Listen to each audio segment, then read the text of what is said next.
Sama-sama kita share live malam ni tuan-tuan. Okey, audio okey tuan-tuan. Dah maaflah malam ni kita lewat sikit. Saya baru sampai daripada program ceramah di Masjid Kuala Darak ni, baru sampai di pejabat saya di Yayasan Aryadah.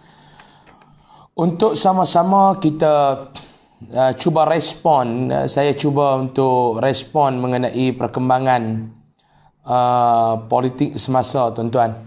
Yang hari ini saya lihat di dalam media-media sosial kadang-kadang cara kita memahami situasi politik itu mungkin agak berbeza. Kita agak berbeza. Jadi saya bagi masa 1 minit untuk tuan-tuan sama-sama tekan button share. Kita share seluasnya kita punya live pada malam ini tuan-tuan. Hai, Assalamualaikum. Assalamualaikum Ustaz. Waalaikumsalam. Assalamualaikum. Mau bawa kudung clear Ustaz. Minggu lepas Ustaz tak mai sini. Saya tak wasihat. Okey. Tekan button share seluasnya untuk kita sama-sama share. Kita share. Okey, baik tuan-tuan. Malam ni saya nak ambil masa agak tak lama, lebih kurang dalam sebelum 12.40 ataupun 12.45 kita cuba tamatkan perbincangan kita. Saya nak komen ataupun malam ini tuan-tuan, saya nak bercakap sebagai seorang rakyat Malaysia. Saya bukan nak bercakap sebagai seorang apa-apa. Saya meletakkan jawatan saya di tepi malam ni. Saya nak bercakap malam ni sebagai satu tanggungjawab ataupun pandangan saya. Seorang rakyat Malaysia yang melihat perkembangan ataupun situasi politik semasa ini, dan ini pandangan peribadi saya ataupun saya boleh katakan sebagai tidak mewakili mana-mana pihak, sama ada dalam parti politik ataupun sebagainya. Saya nak bercakap hari ini tuan-tuan atas nama saya rakyat Malaysia, atas nama saya pendukung kepada gerakan penyatuan ummah, atas nama saya sebagai penyokong kepada muafakat nasional. Hari ini saya nak bercakap bukan atas dasar saya ni pimpinan PAS di kawasan ataupun saya presiden kelab pendukung penyatuan ummah. Ya, mungkin saya boleh bercakap atas kapasiti saya sebagai presiden kelab pendukung penyatuan ummah dan rakyat yang cintakan gerakan muafakat nasional, rakyat yang cintakan gerakan penyatuan ummah. Okey. Hari ini tuan-tuan kita lihat tertubuhnya sebuah kerajaan yang dinamakan sebagai Perikatan Nasional ataupun Perikatan Nasional menggantikan sebuah kerajaan yang agak gagal di dalam mentadbir negara, iaitu Kerajaan Pakatan Harapan, yang tumbangnya selepas 21 bulan mereka memerintah negara kita. Tumbangnya kerajaan Pakatan Harapan ini adalah hasil daripada pusingan seorang atuk yang berusia 95 tahun. Atuk yang berusia 95 tahun, dia buat corner ataupun dia potong dekat corner, lalu dengan dia jatuh dengan kerajaan yang dia terajui, iaitu Kerajaan Pakatan Harapan pun jatuh.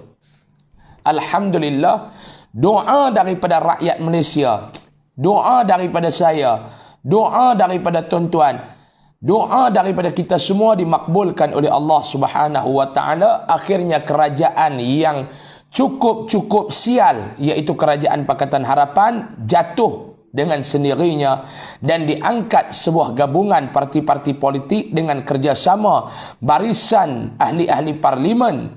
Itu tertubuhnya sebuah kerajaan yang dinamakan sebagai Kerajaan Perikatan Nasional. Alhamdulillah, pada seminggu ataupun 2 minggu yang lalu. Selepas tertubuhnya Kerajaan Perikatan Nasional ini tuan-tuan, kita melihat barisan kabinet yang diangkat, barisan kabinet yang dilantik oleh Perdana Menteri ini mendapat pelbagai kritikan dan pandangan daripada tokoh-tokoh politik, tokoh-tokoh parti politik, penganalisis politik, pemerhati politik dan rakyat-rakyat biasa di bawahan termasuk saya dan tuan-tuan. Ada yang melihat secara positif, ada yang melihat positif dan negatif, ada yang melihat secara negatif.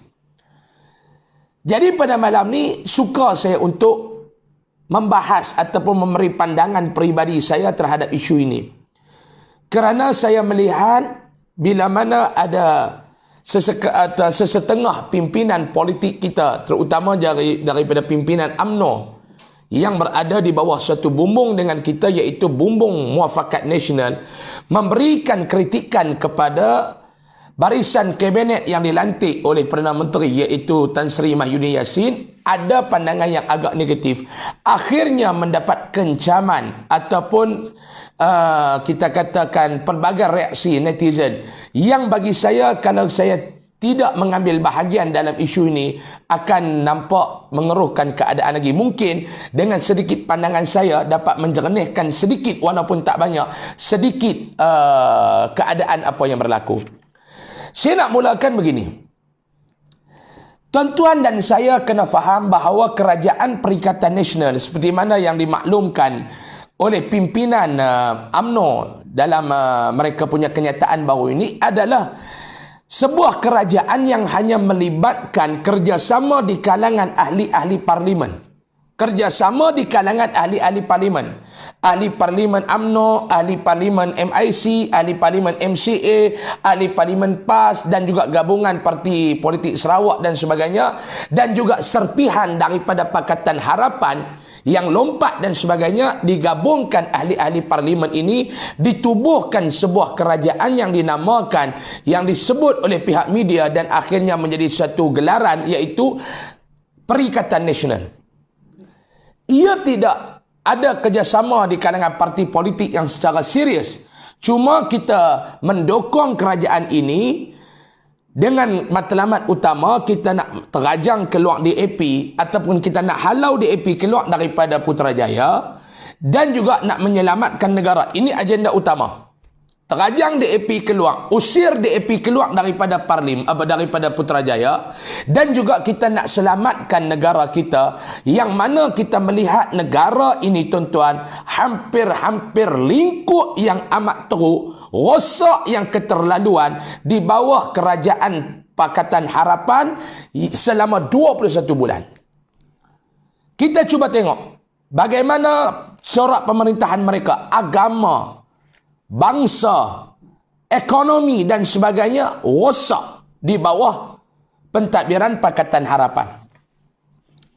Jadi ini matlamat PAS, ini matlamat UMNO, ini matlamat Muafakat Nasional dan juga rakan-rakan daripada gabungan parti Sabah Sarawak dan sebagainya untuk melihat negara ini diselamatkan.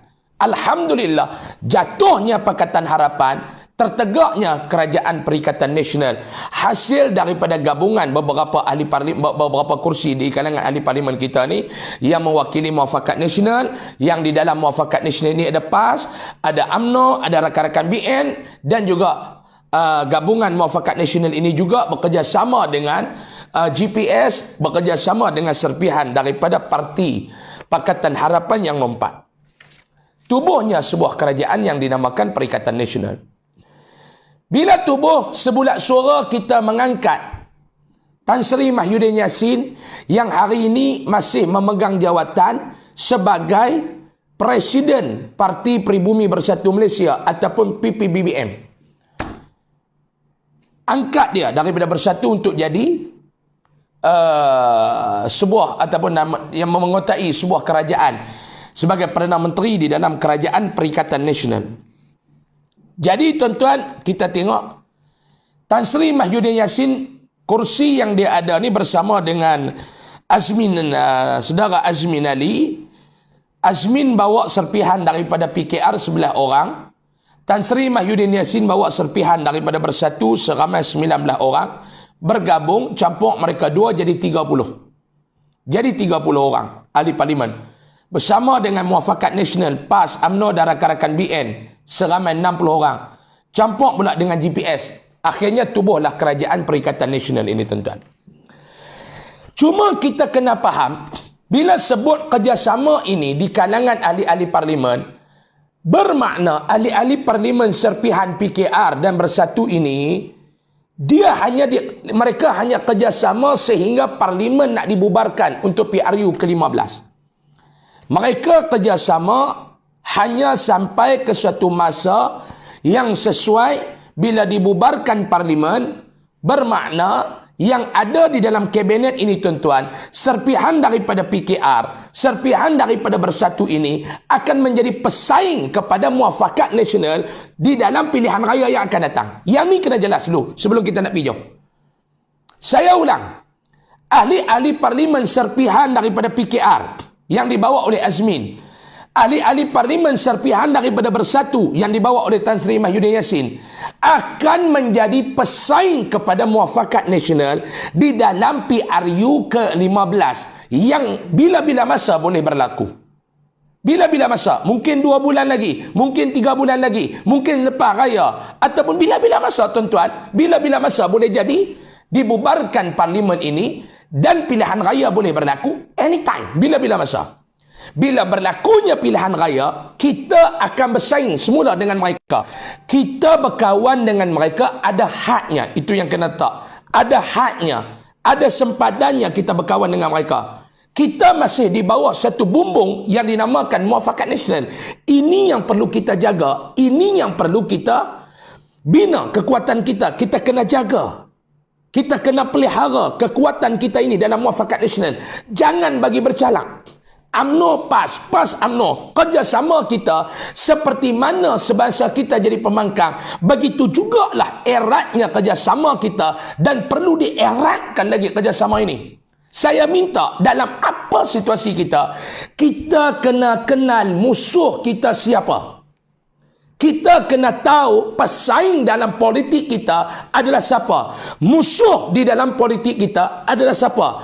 Kalau kita gagal untuk memahami ataupun mengenali musuh politik kita, akhirnya kita akan bergaduh sesama kita. Kita akan bergaduh sesama kita, tuan-tuan. Kalau kita gagal untuk mengenal musuh kita ni siapa, kita akan bergaduh sama kita. Yang ni saya minta, kalau apa pun kita nak buat, cuba fikirkan dulu. Jangan bagi bercalak kepada pendukung, kepada penyokong Muafakat Nasional. Jangan bagi bercalak hubungan kita. Saya minta kepada ahli-ahli PAS, kepada ahli-ahli UMNO, jangan calarkan kerjasama kita. Apa statement yang dikeluarkan oleh pimpinan PAS, sebelum ahli-ahli UMNO ingin komen, fikirkan dulu. Kalau sebaiknya, kalau kita tidak tahu situasi yang sebenar, elakkan untuk kita komen, sama ada di dalam Facebook ataupun sebagainya. Kepada ahli PAS, jika ada apa-apa kenyataan yang dikeluarkan oleh pimpinan UMNO yang kita belum jelas apa maksud sebenar, kenapa kenyataan itu dikeluarkan, saya minta agar kita tidak komen. Sebab apa? Kalau sebarang komen kita di dalam Facebook, sedikit sebanyak akan mencalarkan kerjasama ataupun hubungan yang kita bina selama ini. Ini saya minta. Mesej saya jelas kepada pendukung Muafakat Nasional. Mesej saya jelas kepada pendukung Penyatuan Ummah. Kita jaga hubungan kita. Sebab kerjasama kita dengan serpihan PH, ahli-ahli parlimen yang menjadi pimpinan dalam kabinet sekarang, serpihan PH ini, hubungan kita, kerjasama kita ada had, ada masa. Bila bubar parlimen, mereka adalah musuh kembali dalam politik kita. Mereka adalah pesaing balik kepada kita dalam politik. Kenapa yang ni saya nak beritahu. Kenapa yang kita sebut benda ini?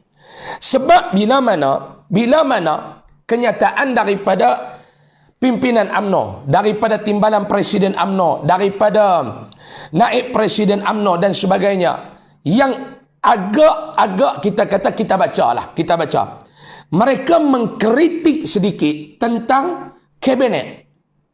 Sebab tu kena ingat, tuan-tuan, apabila Presiden PAS, apabila Presiden UMNO minta untuk berkecuali daripada dilantik dalam kabinet. Sebab apa? Dan juga sebahagian pimpinan PAS, sebahagian pimpinan UMNO minta dikecualikan mereka daripada dilantik kerana kita nak menjadi check and balance kepada kerajaan ni. Kita boleh kritik, kita boleh bagi pandangan, kita boleh bagi pandangan, tetapi pandangan yang diberikan kena disambut dengan hati yang terbuka.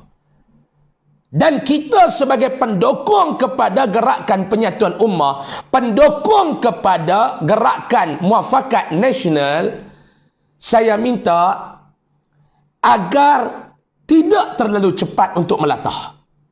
Saya minta agar tidak cepat untuk melatah. Kadang-kadang apa yang nak disampaikan mesej itu mungkin kita tidak jelas. Kita sebagai orang di bawah mungkin tidak jelas. Tolong ambil tindakan. Kalau kita tidak jelas, lebih baik kita tidak memberikan sebarang komen. Saya minta. Sebab komen yang kita beri akan mencalarkan ataupun mengeruhkan keadaan. Bila kenyataan daripada pimpinan kita yang menyatakan bahawa di dalam kabinet kerajaan baru ini lebih banyak dikuasai oleh tim-tim Azmin. Contoh, ini saya bukan saya niat untuk memfitnah ataupun menuduh. Kita bercakap atas dasar fakta. Lepas ni tuan-tuan boleh menilai. Tuan-tuan yang melihat live saya pada malam ni, saya tidak memaksa untuk tuan-tuan menerima pandangan saya 100%. Saya tidak memaksa bahawa tuan-tuan menelan apa yang saya cakap 100%. 100%. Cuma kita ambil, kita fikir, kita timbang. Tuan-tuan, dan kepada rakan-rakan jangan duduk layan sangat RBA ni. Biar kat mereka. Biar kat mereka, tu tugas mereka. Untuk mereka duk kacau kita, biar lah. Jangan duduk layan tuan-tuan. Mau kita layan dengan kita gila macam mereka. Lah ni RBA ni bagi dia gila seorang, kita jangan duduk layan. Layan orang gila dengan kita jadi gila. Tuan-tuan fokus apa yang saya nak cakap. Dan saya pun tak akan layan RBA ni. Bukan level saya untuk layan pok-pok tentera babi merah ni tuan-tuan. Baik. Bila ada pandangan yang kata dalam kabinet ini nak dikuasai, secara kita nampak dikuasai oleh tim-tim Azmin ataupun dalam bracket tim-tim serpihan daripada Pakatan Harapan. Serpihan daripada Pakatan Harapan. Tuan-tuan, okey. Tuan-tuan kita tengok. Saya nak bawa satu-satu tuan-tuan tengok nak. Di dalam kabinet ini dia ada seorang Perdana Menteri. Dia ada 4 Menteri Kanan.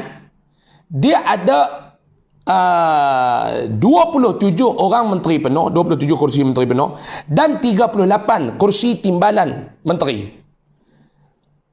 Okey, jelas saya ulang balik.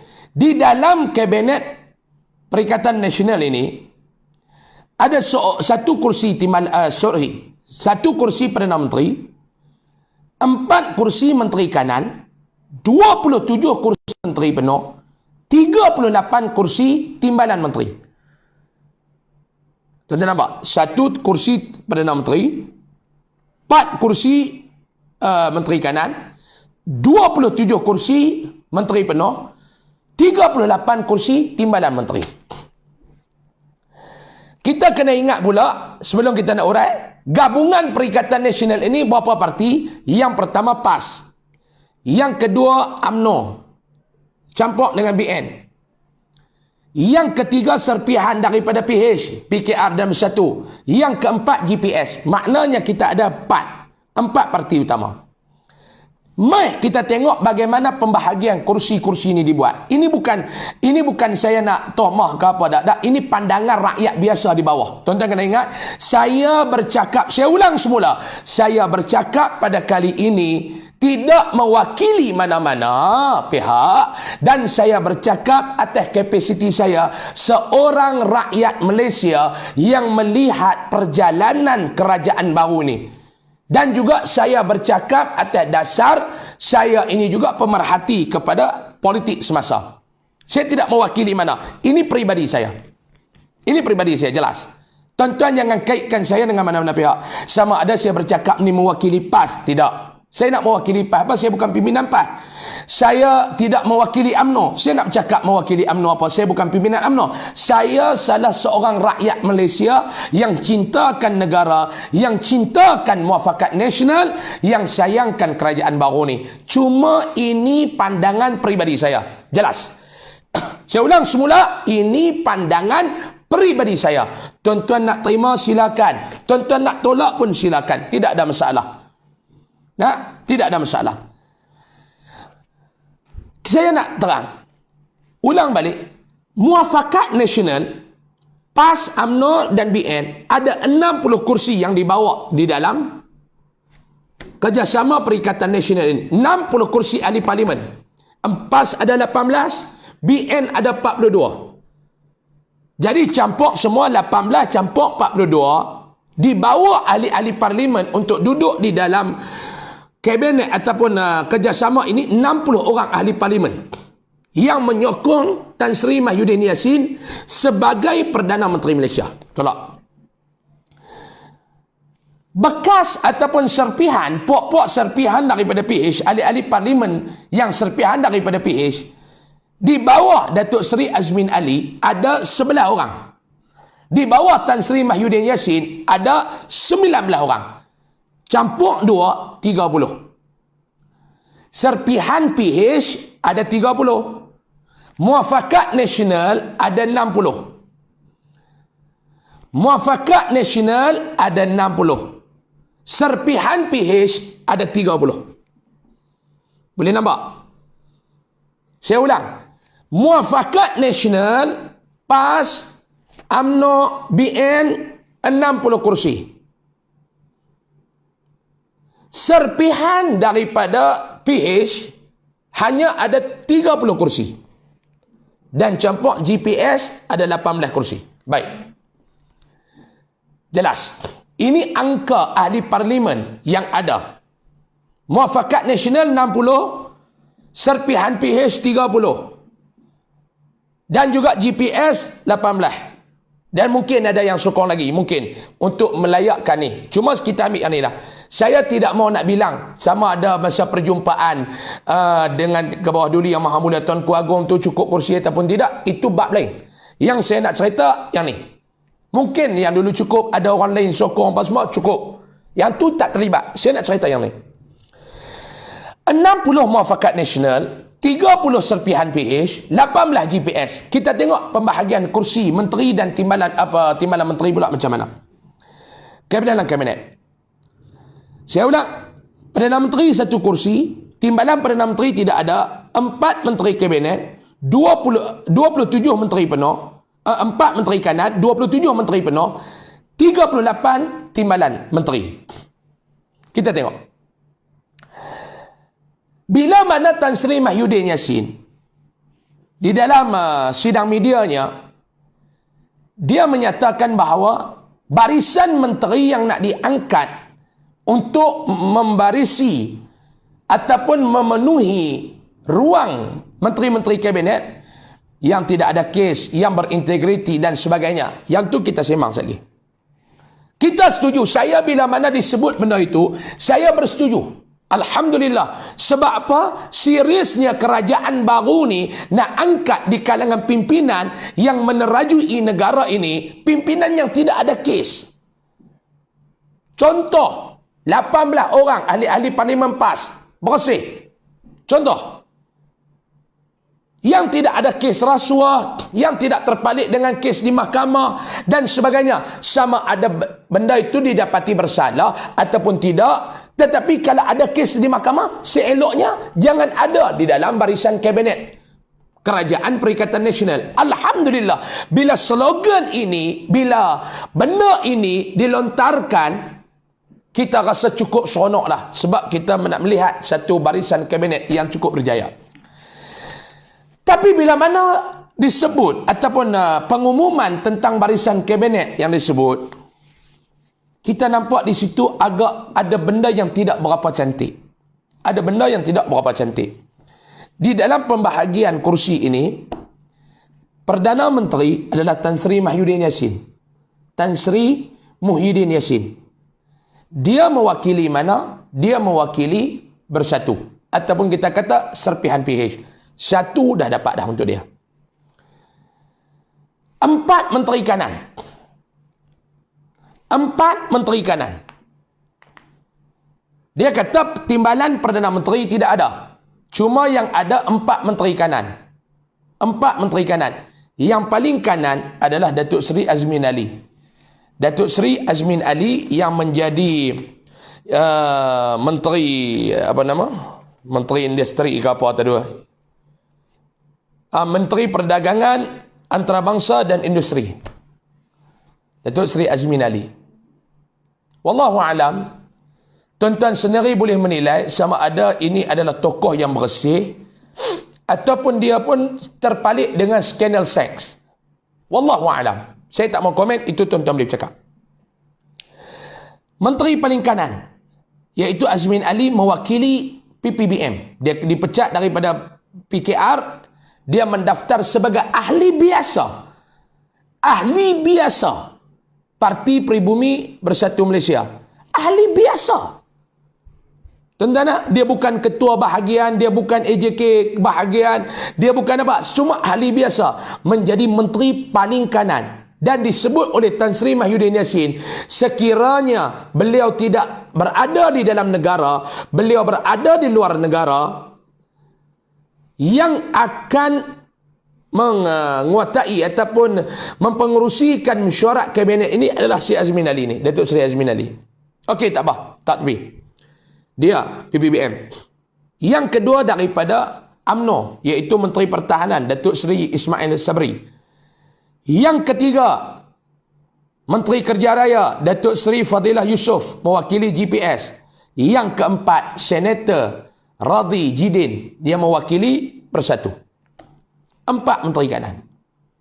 4 menteri kanan. Tuan-tuan tengok.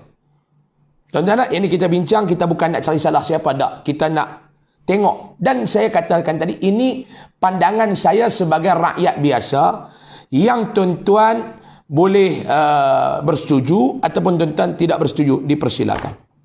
4 menteri kanan. Kita campur dengan Perdana Menteri, 5. Perdana Menteri Bersatu. Menteri kanan 2 Bersatu. 1 UMNO. 1 GPS. Di sini rakyat tanya, di mana PAS? Adakah ahli-ahli parlimen PAS yang duduk di dalam parlimen seramai 18 orang, tidak ada satu orang pun yang layak untuk duduk di dalam menteri kanan ini? Sehingga Bersatu ni sapu 2. Kena ingat pula, Radhi Jidin ni tuan-tuan, pada PRU yang lalu, dia bertanding di atas tiket dia bertanding di Parlimen Ketereh. Dan dia kecundang kalah dengan yang berbahagia, yang berhormat, Tan Sri Anwar Musa. Yang Tan Sri Anwar Musa mendapat undi sebanyak 25,467 undi dan Radhi Jidin ni hanya mendapat 6,700 undi saja. Tan Sri Anwar Musa menjadi menteri biasa, dia jadi menteri kanan, menteri pendidikan. Ini yang pertama. Yang kedua, seperti yang saya soalkan tadi, apakah 4 kursi menteri kanan tidak boleh dibahagikan satu-satu? Tadi saya kata dalam Perikatan Nasional ada 4 parti. Ada PAS, ada BN, UMNO BN, ada Perserpihan Bersatu PH, dan ada yang keempat GPS. Kenapa tidak boleh bahagi seorang satu ni? Bagi elok-elok. Kalau kita benar-benar nak jaga Perikatan Nasional ni bagi cantik, bahagi elok-elok. Jangan bagi ada ruang rakyat di bawah boleh bercakap dan rakyat di bawah merasakan ketidakadilan itu.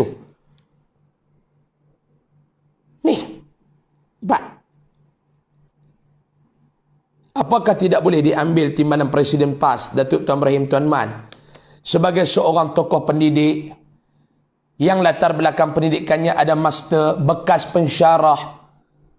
Tidak layakkah dia untuk berada di dalam kursi, di dalam 4 kursi menteri kanan dan diberikan ruang kepada dia menjadi menteri pendidikan? Nah, tuan-tuan, menjadi menteri pendidikan. Baru di sana kita boleh melihat ke arah dasar pendidikan negara ke mana yang pas nak bawa. Baru kita ada ruang untuk kita berkuasa. Ya, kita tahu ini kerajaan sementara. Tetapi sementara tu kita tidak tahu lama mana. Mungkin sementara itu 2 bulan. Dan tidak mustahil sementara itu 3 tahun lagi. Kalau ada 3 tahun lagi masa kita, kalau Allah Ta'ala izinkan kerajaan ni duduk 3 tahun. Sebab kita tak tahu tuan-tuan. Mungkin 2 bulan, mungkin 3 bulan, mungkin 4 bulan, mungkin 3 tahun. Kita tidak tahu. Jangan kita hanya baca 2 bulan. Kita cuba baca kalau Allah Ta'ala izin, 3 tahun kerajaan ini akan bertapak di dalam negara kita. Orang kata, adakah Ustaz tidak percaya kepada Datuk Tuan Ibrahim Tuan Man menjadi Menteri Alam Sekitar? No, itu bukan perbahasan kita. Saya yakin dan percaya beliau boleh buat kerja sebagai Menteri Alam Sekitar. Cumanya tuan-tuan, saya nak bagi satu contoh mudah. Saya ni Ustaz. Tuan-tuan tahu dalam Malaysia ni saya duk ceramah, saya duk mengajar, berkuliah kata. Tiba-tiba ada satu orang kawan saya jemput saya, Ustaz. Ustaz boleh tak mai ke KL? Kami nak pergi kerja kepada Ustaz. Ustaz tinggallah Kedah tu. Ustaz mai duduk di KL. Ustaz duduk di KL. Ustaz tinggal Kedah, Ustaz duduk di KL. Saya akan tanya, ada peluang kerja ke? Ya, ada peluang kerja Ustaz. Peluang kerja tu apa dia? Ustaz mai lah. Tiba-tiba saya sampai di KL dengan harapan dan anggapan saya mungkin saya pergi sana, saya mengajak dan sebagainya. Tiba-tiba dia kata, Ustaz, kerja apa tak ada, Ustaz pergi jadi tukang rumah lah. Ustaz pergi jadi tukang rumah. Saya ni berpuluh tahun duk buat kerja, duk mengajak kitab, duk ceramah di masjid, duk baca khutbah. Tiba-tiba pi ke Kuala Lumpur, dibagi tugas kepada saya untuk jadi tukang rumah. Ya, saya boleh buat kerja. Saya boleh buat kerja. Tak ada masalah. Saya boleh buat kerja. Tapi lama mana saya untuk belajar cara nak ikat bata bagi elok, cara nak bancuh semen bagi elok. Lama mana saya nak belajar ni tuan-tuan? Lama mana? Mungkin 1 kali, 2 kali, 3 kali saya bancuh semen tak elok, benda biasa. Sebab apa? Sebab saya ni tak pernah buat kerja tu. Saya tak pernah buat kerja tu. Jadi kalau dibagi, kalau contoh, saya tak ada kerja nak ceramah ke apa, Ustaz yang ada jawatan tu Ustaz sandang adalah tu imam masjid di sini-sini. Itu mungkinlah kena dengan bidang saya. Tuan-tuan nampak pembagian? 4 kursi Menteri Kanan, 2 diambil oleh Bersatu, 1 GPS, 1 UMNO. Campur dengan kursi Perdana Menteri, 3 kursi utama ada kepada Bersatu. Yang Bersatu ini hanya ada 30 kursi. Itu yang pertama. Ustaz duk fikir apa? Tak apa, sekali kita sembang. Tak apa, tuan-tuan nak komen apa, tuan-tuan komen dulu. Yang kedua, 27 kursi penuh. Okey, tadi jelas nak? Perdana Menteri Bersatu. 4 menteri utama, 2 Bersatu ambil. 1 UMNO ambil, 1 GPS ambil, PAS tidak ada kursi untuk menteri utama. 27 menteri pula. Menteri utama ni. Tadi Menteri Kanan, 4. 2 Bersatu, 1 UMNO, 1 GPS, PAS tak ada. 27 pula menteri penuh. 27 pula menteri penuh. PAS ada 3 menteri. PAS ada 3 menteri. UMNO 8 menteri.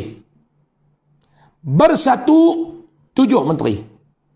MCA, MIC 1-1. GPS 5 kursi. Daripada kita kata angka tadi, kita boleh buat kesimpulan untuk jawatan-jawatan utama, Perdana Menteri, Menteri Kanan, 27 menteri penuh, PAS hanya ada 3. UMNO 8 orang menteri biasa, 1 orang menteri kanan, 9 orang total. Bersatu 7 orang menteri biasa, 2 orang menteri kanan, 1 orang timbalan Perdana Menteri, Perdana Menteri. 7 orang menteri biasa, 2 orang menteri kanan, 1 orang Perdana Menteri. 10 kursi daripada dapat. 10 kursi daripada dapat. UMNO berapa kursi? 9 kursi. Bersatu berapa? 10 kursi. PAS berapa? 3 kursi. MCA, MIC 1 kursi, GPS 6 kursi. Muafakat Nasional 60 kursi. Serpihan PH hanya 30 kursi. Tetapi pembahagiannya daripada Perdana Menteri, Menteri Kanan, Menteri Biasa, 10 kursi untuk serpihan PH bersatu, 3 kursi untuk PAH, 9 kursi untuk UMNO, MCA 1 kursi, MIC 1 kursi, GPS 6 kursi. Sebelum kita nak bicara banyak, tuan-tuan tengok di situ keadilan itu ada ataupun tidak. Ini yang disebut oleh pimpinan. Manakala untuk kursi timbalan menteri, timbalan menteri ini ada berapa orang tuan-tuan? 38 orang. 38 orang timbalan menteri. Untuk senator yang dilantik, senator dilantik ni 3 kursi. Daripada 38 tu senator 3. UMNO 7. PAS 5. Serpihan PH, PKR bersatu 14. Saya ulang balik. Senator 3 kursi. Daripada 38 kursi timbalan menteri, senator 3 orang. UMNO 7 orang. PAS 5 orang. Serpihan PH, Azmin Mahyudin punya geng 14 orang. GPS 7 orang. MCA 2 orang. Tuan-tuan nampak? Situ. Tak apa, tuan-tuan tengok dulu. Sehari saya akan bawa kenapa benda ini terjadi dan apa kesan buruk kepada kita ni, tim Muafakat Nasional ni. Dia ada kesan buruk, tuan-tuan. Tuan-tuan jangan duk kata tak apalah ustaz, ini untuk sementara saja demi kebaikan negara. Yes, itu satu. Tetapi kesan buruk untuk masa depan politik, terutamanya Muafakat Nasional, ada kesan. Sehari kita bincang. Sekarang kita nak bincang dulu daripada pembahagian kursi ni. Tuan-tuan rasa adil ataupun tidak? Daripada menteri penuh, jawatan-jawatan utama, Perdana Menteri bersatu. 2 menteri kanan bersatu. 7 menteri biasa bersatu. 10 kursi utama mereka ambil. PAS 3. UMNO 9. MCA, MIC 1, GPS 6. Mai dekat timbalan menteri ni pula tuan-tuan, senator ni 3, kita tak mau nak kata yang ni pihak PAS, yang ni pihak UMNO, yang ni pihak bersatu apa, saya tak mau. Saya kata senator 3. UMNO 7, PAS 5, serpihan PH 14, GPS 7, MCA 2. Total 38 kursi. Kita punya kursi tadi berapa tuan-tuan? Muafakat Nasional 60 kursi ahli parlimen. Serpihan PH berapa tuan-tuan? Hanya 30. Maknanya di situ tuan-tuan boleh faham dah apa maksud timbalan presiden, naib presiden UMNO yang duduk cakap sehari dua ni. Bukan makna kita nak pertikai, akhirnya kita nak bergolak. Tak. Tuan-tuan, PAS dengan keikhlasan, memberikan kepercayaan, buatlah, lantiklah siapa yang layak. UMNO pun bagi. Tiba-tiba ini yang dapat. Dan tuan-tuan boleh nampak, permainan ini, permainan siapa? Siapakah yang duk mencatur ini? Adakah Azmin? Tuan-tuan boleh fikir. Itu yang kedua, yang ketiga. Dan saya nak bawa, apa kesan yang kita nak kata tuan-tuan? Tuan-tuan kena tahu apa kesan. Kesan utamanya tuan-tuan, macam saya katakan di awal tadi, di awal kita punya mula-mula live tadi, saya kata apa dia? Kerjasama di dalam perikatan nasional ini adalah sekadar tempoh yang terhad. Maknanya kita berkawan ni dalam masa yang terhad, bila mana dibubarkan parlimen, kita akan macam biasa. Serpihan-serpihan PH ni tuan-tuan akan menjadi pesaing kepada kita. Jelas? Kita berkawan untuk masa yang sementara. Sementara ni tak tahu bila. Mungkin 2 bulan, saya katakan tadi. Mungkin 3 bulan, saya katakan tadi. Mungkin 4 bulan, saya katakan tadi. Mungkin 3 tahun. Sebab kita ada lagi 3 tahun. Kalau takdir Allah, benda ni berjaya dijaga, 3 tahun kita akan pergi ni tuan-tuan. 3 tahun kita akan pergi. Bubar je parlimen, di kawasan tuan-tuan, mungkin menteri yang mewakili Perikatan Nasional akan bertanding di situ, dan menteri daripada muafakat yang duduk dalam Perikatan Nasional ni, menteri lah ni, contoh, saya bagi, kawasan A ni, ahli parlimen serpihan PH ni pun akan bertanding di situ, menteri kita, muafakat nasional pun akan bertanding di situ. Apa kesan dia kita nak tengok? Tuan-tuan kena tengok pula di dalam senarai menteri ni tuan-tuan. Di dalam perlantikan menteri yang duduk ni pula, dia ada juga tuan-tuan, menteri ni dia ada kelas juga. Ada kelas menteri kelas A, ada menteri kelas B. Maksud dia, jawatan dia tu. Ada menteri yang dia ni tidak terlibat dengan rakyat. Dia tak terlibat dengan rakyat. Dia hanya terlibat di dalam pentadbiran biasa. Contoh, Menteri Undang-Undang. Setiausaha Gompah duduk, Datuk Taqiyuddin Hassan. Dia duduk menteri di Jabatan Perdana Menteri berkaitan dengan undang-undang dan parlimen. Maknanya apa dia? Dia tidak akan turun kepada rakyat. Dia hanya duduk jaga bahagian tu. Dia nak turun pergi buat apa? Dia nak pergi rasmi apa di bawah sana? Dia nak bagi peruntukan apa di bawah sana? Dia tidak ada peruntukan yang dia boleh umum kepada rakyat. Sebab bidang dia adalah undang-undang dan parlimen. Tuan-tuan faham? Okey. Ada menteri yang dia boleh duduk pergi ke bawah. Dia bersama dengan rakyat, dia boleh umum ini, dia boleh umum ini. Okey, bantuan kepada nelayan, saya ke pihak kerajaan akan bagi. Bantuan kepada penoreh getah akan bagi. Ini menteri yang turun duduk dengan rakyat.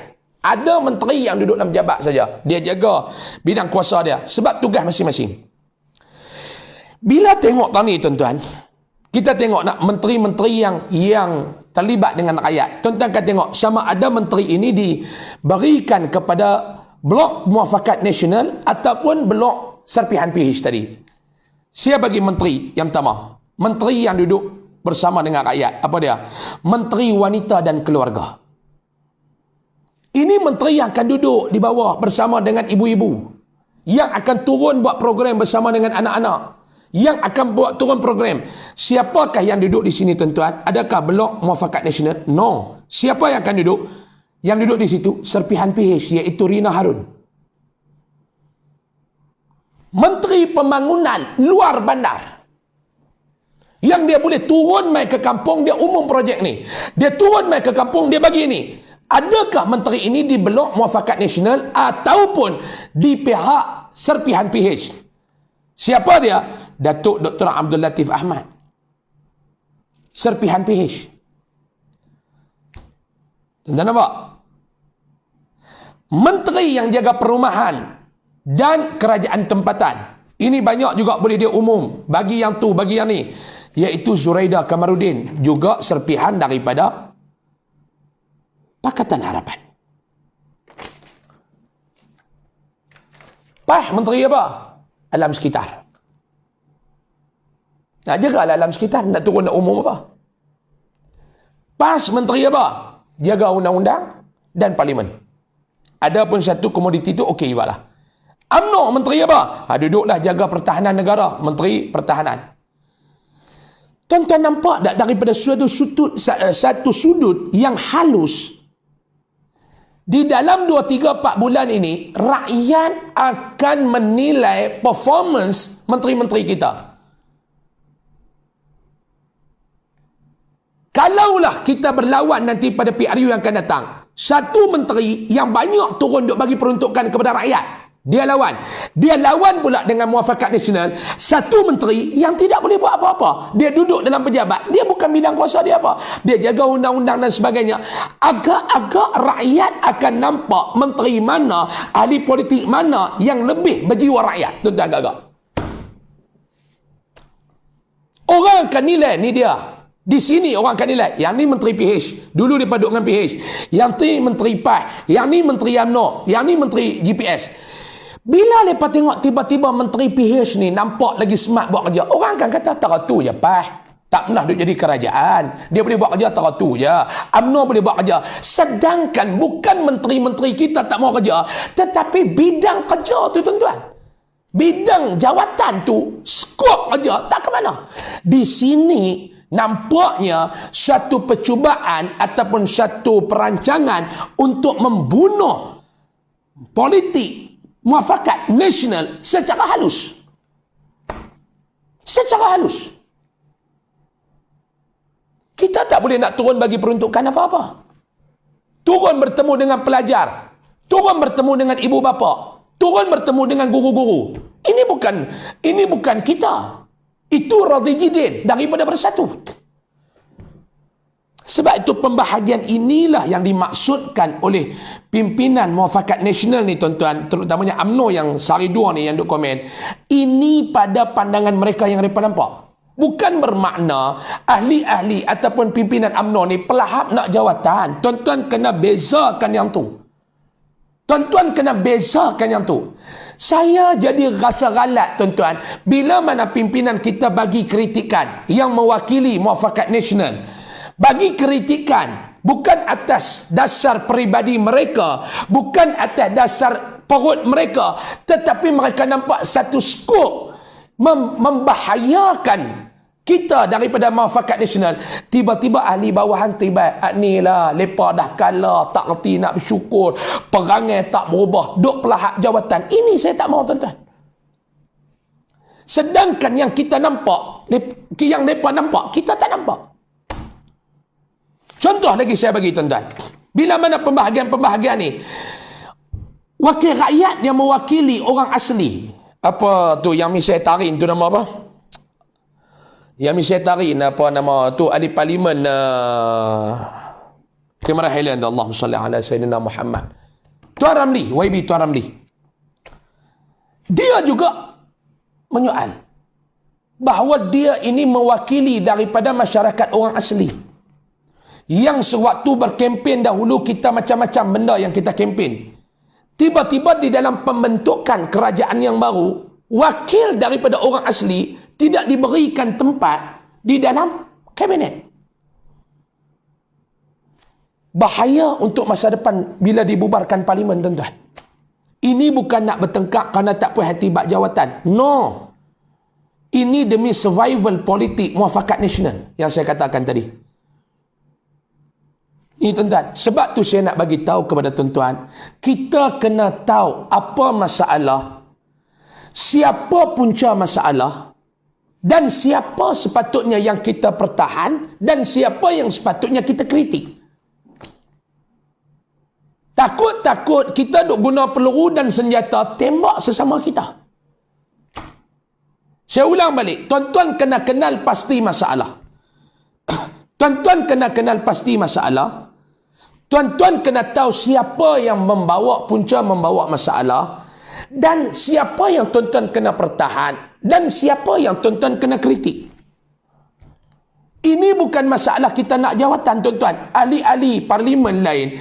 Contoh pimpinan kita daripada PAS. Pimpinan kita daripada UMNO. Tahu ini kerajaan sementara. Tahu. Dan ramai yang nak masuk ni, dia menang. Dia menang daripada ni, baru dia masuk.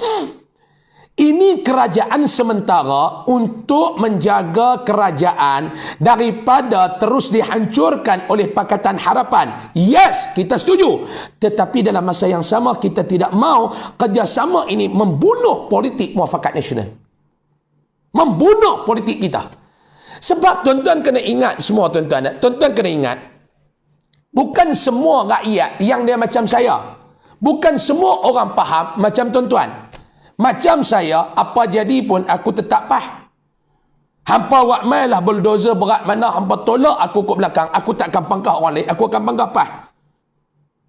Ada orang, dia macam mana pun, dia akan pangkah UMNO.